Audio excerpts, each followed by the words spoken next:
Hello, I'm Andy and welcome to Vectra News, your fill of gaming news for the week of the 21st of June 2014. Coming up in this week's episode, Mojang defines Minecraft's monetisation, cheating hits a Hearthstone tournament, we asked the question, did Ubisoft deliberately lower the Watch Dogs graphics level, and Phil Fisher's views on YouTube. At the beginning of the month, Mojang's Eric Grimboris reminded server owners that charging for servers was actually against the Minecraft's end-user agreement. This obviously caused a bit of backlash from owners and users of some of the biggest servers. The agreement was then updated, relaxing certain criteria which forbid the sale of non-cosmetic items.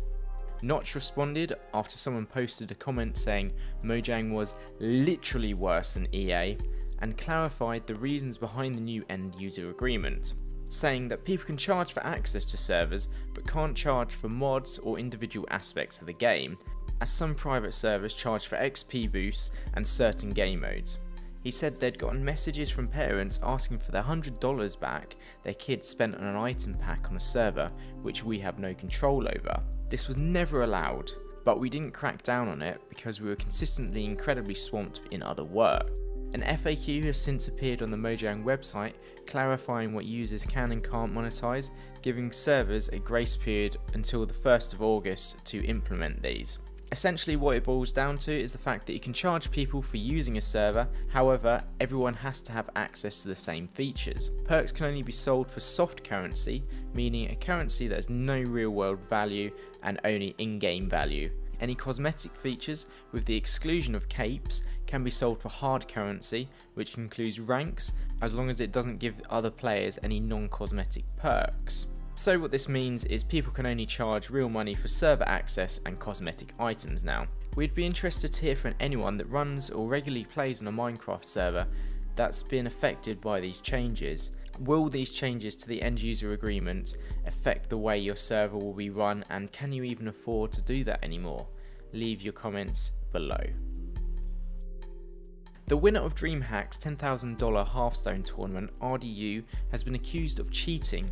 In the second game of the finals, RDU began to receive messages from his Battle.net friends. In one message, the content of his opponent, Amaz's hand, was revealed, and he also had a couple of messages saying "Hi Mum," which was speculated to be warning him his opponent had drawn Leroy Jenkins. DRU reported this incident to the officials, and his friends list was wiped before the next game started. The officials also drew the conclusion that knowing all of these things would not have affected the match's outcome.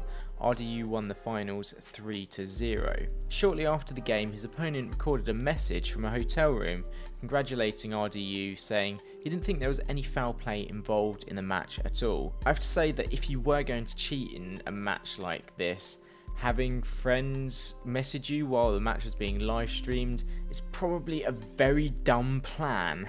Hopefully measures will be taken in future matches to prevent this type of thing from happening and really disrupting games. However, this whole thing could have had a completely different outcome. It would be nice to see if Blizzard implements some sort of feature within the game that blocks people's friends from actually messaging them if they're in a tournament game, so players don't have to physically delete everyone from their friends list to stop these things from happening. Either way, this was a very dumb plan or something very devious indeed. Did Ubisoft deliberately lower the graphics in Watch Dogs for the PC to keep it in line with console versions? This is a question that's been asked this week, and it does sound like a ridiculous claim. However, the Worst mod emerged on the Guru 3D forums, which re-enabled some features, making the game comparable to the demonstration showed at E3 back in 2012. It uses code that's already inside the game, changing things like the default fog values, adding back the E3 bloom effects, and enabling things like headlight shadows with some various other features. In response to this, Ubisoft released a statement saying that the dev team is completely dedicated to getting the most out of each platform, so the notion that we'd actively downgrade quality is contrary to everything we've set out to achieve. The PC version does indeed contain some old, unused render settings that were deactivated for a variety of reasons, including possible impacts on visual fidelity, stability, performance, overall gameplay quality. They went on to say, modders are usually creative and passionate players, and while we appreciate their enthusiasm, The mod in question, which uses these old settings, subjectively enhances the game's visual fidelity in certain situations, but also can have various negative impacts.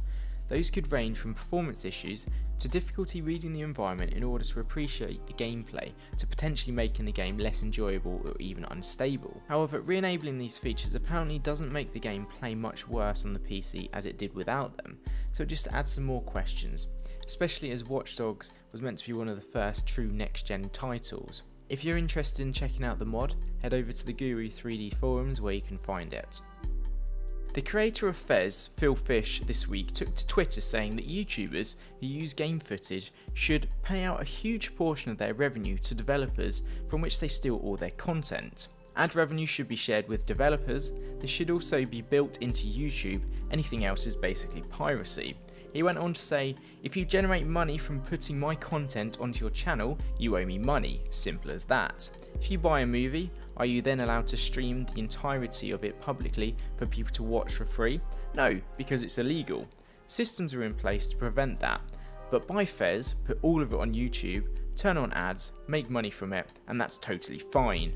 And the developer should in no way be compensated for their work being freely distributed to the world. Right? Makes sense." Soon after this, he tweeted out simply "never mind" before protecting his Twitter account and subsequently deleting it in the last couple of days. Fish isn't the first and most likely not the last to feel that monetization of content on YouTube shouldn't be allowed and they should receive some of the revenue, with Nintendo being an example of them claiming any video with any of their games featured in it. Although saying this, there are companies who rallied their support to content creators after the updated YouTube policy came into effect, such as Blizzard, Ubisoft and Capcom, and those aren't very small companies, they're fairly big ones indeed. This brings back the age-old question that, is content put on YouTube for, say example, a Let's Play, is that original content or is that just plagiarism? Now, it could be argued that it's not plagiarism, as people generally go to a YouTube channel for the personality and not the game. If you go to any of the popular YouTubers, their channels are full of games, and okay, the views do vary slightly on some of the bigger games than some of the smaller ones. However, if you then look at that exact same game on someone else's channel, and if they're not very interesting, they don't have many views on their videos. This is completely different to something like a movie, whereas a game is a completely interactive environment and you get feedback, whether it's simply just walking through an environment or attacking an enemy or doing whatever. A movie is recorded and however you play it, it will always be the same, where a game you can play it in many ways. For example, there are many games that will generate a random environment for you to play in. No two playthroughs will be the same, which then brings me back to the point that everything is potentially unique. Now the question is also, does covering a video on YouTube result in more game sales? If it's a large YouTube channel again that covers something like an indie game and properly accredits the developer and where to find it, there's a high chance that people probably will check it out and a lot of them may in fact buy it.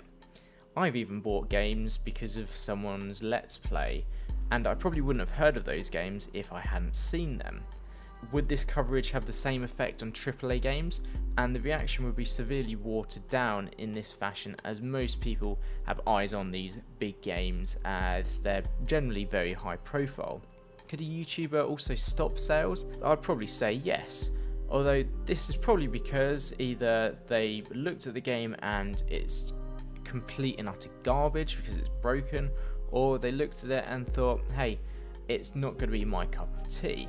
Now that could be exactly the same as reading a review, only watching a game will give you a bit more visual feedback. The question I ask you is, have you ever bought or decided not to buy a game after a Let's Play, a live stream, or maybe even just a critique?